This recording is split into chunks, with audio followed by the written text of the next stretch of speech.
All right, now we're moving on to the next section of Unit 8, which is basically the different treatments of the disorders. And so we'll go a little bit into some introductions to therapy and treatment, and then we'll go into the different approaches, right? So every approach is going to address these different disorders differently, okay? And then we'll do that. So make sure this is a lot of information, and make sure to pause, write it down.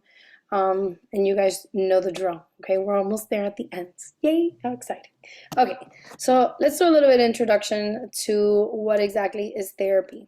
And one of the most important things that a therapist must do is to build rapport. Okay, and that's the first one up there. And building rapport is basically that the therapist is creating a trusting relationship with their client, okay, or their patient. All right, and the way that they kind of describe the different therapies, there are two categories, okay? The first one is psychotherapy. And psychotherapy is basically treatment of a mental health problem using a trained psychologist, okay? Or mental health facilitator. These are people that are going to use psychological techniques in order to overcome difficulties or achieve personal growth. Okay, so it doesn't have to just be somebody that has a disorder. It could be just about anybody.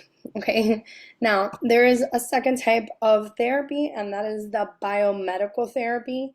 And this is basically where they're just going to offer medication or other biological treatments. Okay, and typically a good therapist, okay, or a good therapy is going to use what's called the eclectic approach.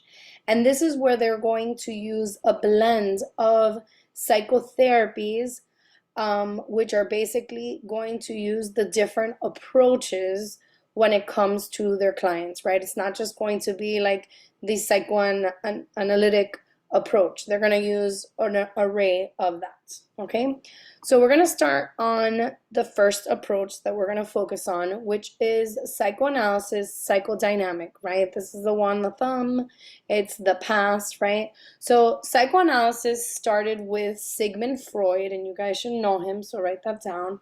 And he created some therapeutic techniques to use in order to get to the unconscious, okay? Now, psychoanalysis therapy or psychodynamic therapy is what's considered an insight therapy, okay? Write that down.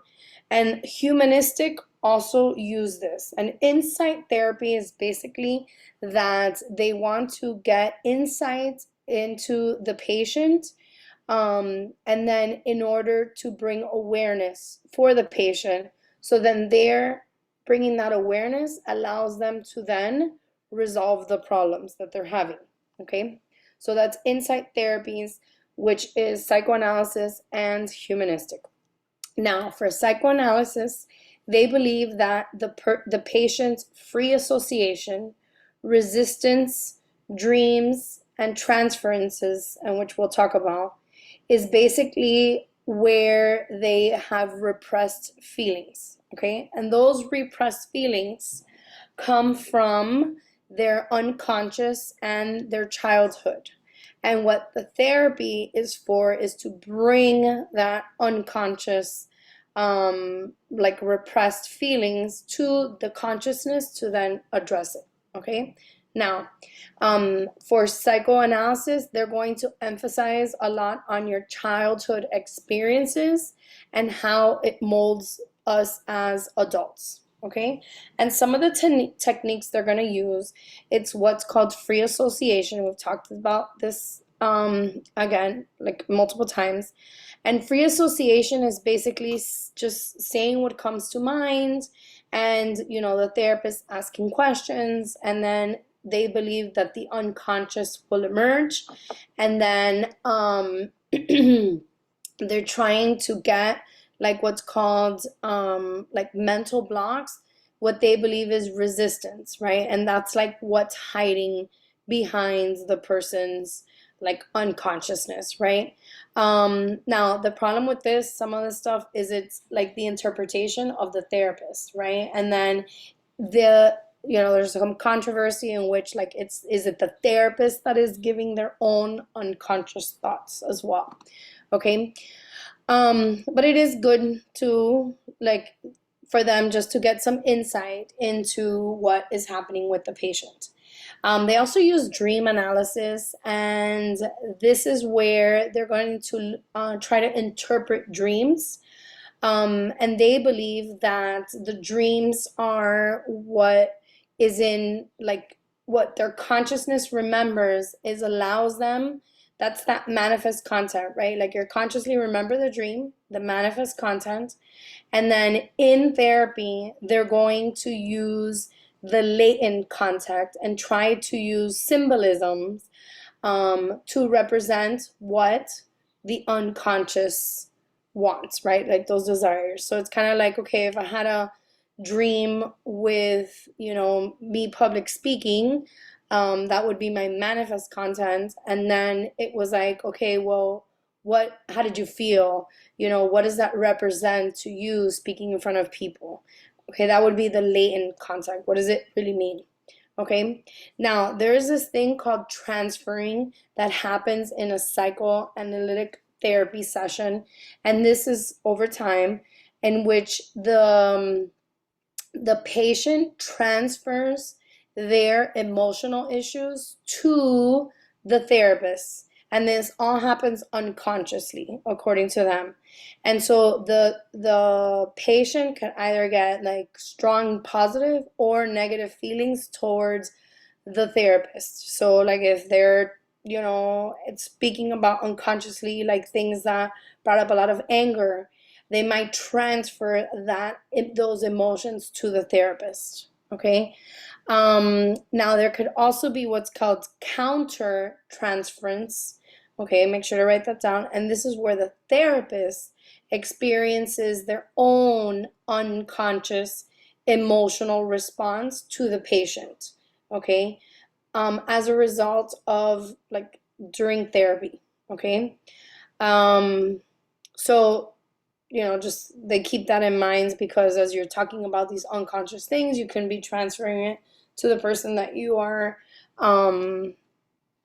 expressing these things to. Okay, then psychodynamic therapy is going to be a little bit different. This one is they focus less on the id, the ego, and the superego. Okay, and they focus more on themes that are like about relationships that are important. Okay, so it could be from your childhood, but it could also be like current relationships. So they work more on current relationships, but they go into, like, your childhood relationships to see how, like, that affected your current one. And then they let's work on your current relationships with those things from the past. Okay. Now they use interpersonal psychotherapy. Okay. And this is where they concentrate on current relationships and help improve relationship skills. Okay. This is typically effective when they want to treat depression. Okay. And then they gain insight into the root of the patient's difficulties, right? Like, the person is looking to see some insight into why they're having some difficulties, okay, with relationships. All right, and then the next one they use is object relations therapy, and this is where their social relationships in early childhood, they lie at the heart of a mental problem in their adulthood, right? So it's kind of like how their childhood affects their adulthood. And then the object here refers to is a significant person in the client's life, okay? And then they believe that the emotional problems stem from that relationship. So the therapist will try to develop a more intense and nurturing relationship with the client to then help them fix that damage from the earlier relationships with that person, like the object, right? So they do that with more nurturing aspects, okay? Now, we got to see how effective psychodynamic or psychoanalytic therapy is. So this one is not as used as much today, okay, because there's not as much empirical research to support its efficiency, okay? It doesn't help with many of the disorders, okay? And then, like I said, mentioned before, a lot of the interpretation of this free association is up to the therapist's own, excuse me, their own interpretation, okay? And then this can also higher risk of the patient being really dependent on the therapist, okay? And that's it for that one.